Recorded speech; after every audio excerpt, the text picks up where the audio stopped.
नमस्कार, मी वृषाली पाटील बातमीपत्रात आपलं स्वागत करते। सुरुवातीला एक महत्त्वाची ब्रेकिंग बातमी।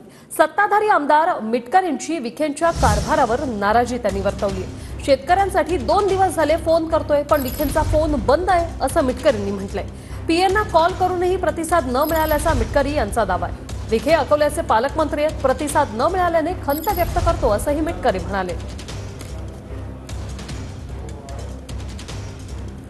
आदरणीय राधाकृष्ण विखे पाटील अकोला जिल्ह्याचे पालकमंत्री आहेत।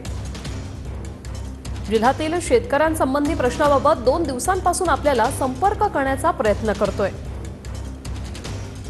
आपला कॉल लागत नाहीच, शिवाय आपले ओएसडी पडवळ, चव्हाण, पवार, माने यांचाही प्रतिसाद येत नाही। आमदार म्हणून खंत व्यक्त करतोय।